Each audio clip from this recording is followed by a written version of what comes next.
Hey everyone, and welcome back to Tell Me More Stories Told as podcast. Yes, welcome back. Ready for another deep dive? Always. Today we're going to tackle the one and only Madonna. Oh, this will be good. I mean, she's an icon. Everyone knows Madonna. Right, but even if you think you know her story, there's always more to discover. Like what?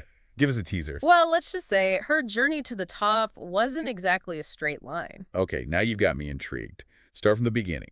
Who is Madonna before she was Madonna? So Madonna Louise Ciccone, Catchy. born August 16th, 1958, in Bay City, Michigan. Michigan, wow. Didn't expect that. Right. Not exactly the heart of the music industry. So how does this small town girl end up becoming, well, Madonna? She was always drawn to the arts. Even as a kid, she excelled in dance. Ah, so that's where it started. Yep. And that passion eventually leads her to New York City in 1978.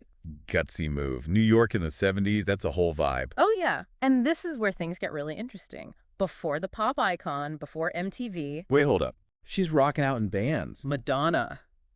In a band. Yeah.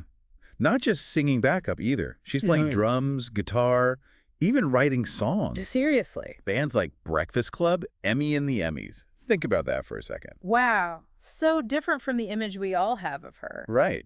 Shows how driven she was from the start, willing to Yeah. put in the work, experiment. So how'd she go from clubs to global pop sensation? It's a process, right? By 82, she shifted gears. Solo career now. Yeah. Releases her debut single, Everybody. That's the one. And get this, her first live performance of it at Danceteria. Danceteria, that legendary club. The one and only. Can you imagine being there, witnessing that? Talk about a launch pad. Yeah. From Danceteria to global domination. Exactly. And it wasn't long before she landed her first TV performance. Let me guess. On some huge established show, right? Not quite. It was Dancing on Air, Dancing on Air. a local dance music show in January '83. It was a start. Hey, gotta start somewhere. But things took off pretty quickly for her after that, huh? They did. That same year, her self-titled debut album drops, Madonna. Classic. And even then, she's not afraid to take charge. What do you mean? She wasn't completely satisfied with the initial production, so she brings in John Jellybean Benitez for remixes. Bold move for a newcomer. Yeah. But it paid off. Holiday becomes her first international top 10 hit. Album reaches number 8 on the Billboard 200. The world was officially taking notice. And then comes 1984, the year Madonna truly explodes. With like a virgin. Exactly. Game changer. But why? It was more than just the music. It was the image, the attitude, the videos, Pushing boundaries. challenging norms, embracing sexuality in a way that just wasn't done in mainstream pop. It was a cultural phenomenon. Everyone was dressing like her, trying to capture that rebellious spirit. And the sales figures. Over 25 million copies sold worldwide. She was the first female artist to hit that level of success, right? The very first. Yeah. A global superstar. And all that leads to her first major concert tour, the Virgin Tour, in 1985. Yep, and remember who opened for her?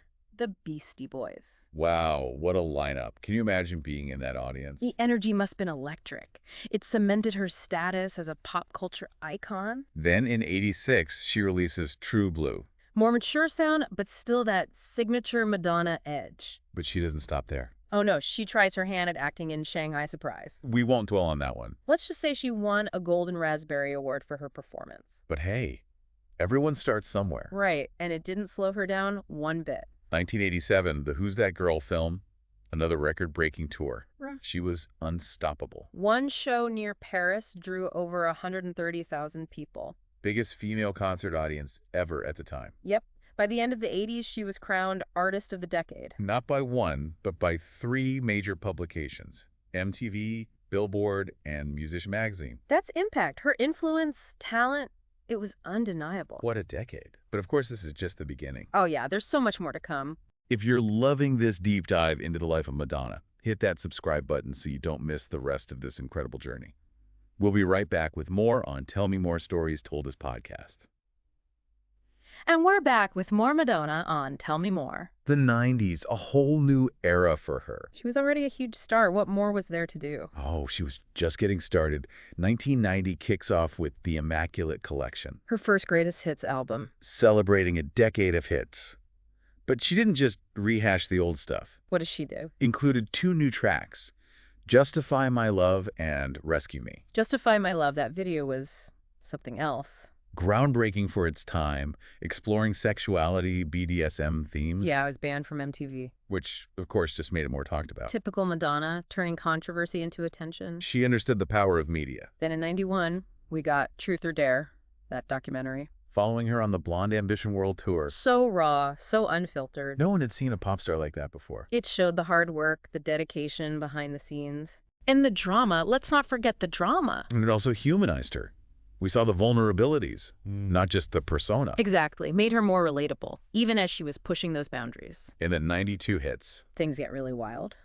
Erotica, the album. And that book, Sex. It was like a deliberate provocation. Challenging the hypocrisy around female sexuality. People were outraged, debating, writing think pieces. Is she empowering? Is she going too far? We're still talking about it today. But amidst all that, she also starts her own company, Maverick. Smart move, giving her control over her music, her films, everything. Building an empire. And she signed artists like Alanis Morissette. Oh, didn't know that. Showed her business savvy, not just creative talent. She was a powerhouse. Oh, and she's in a league of their own that year, too. Showing off her acting chops. And she sings the theme song, which becomes another hit. This used to be my playground. It seemed like everything she touched turned to gold.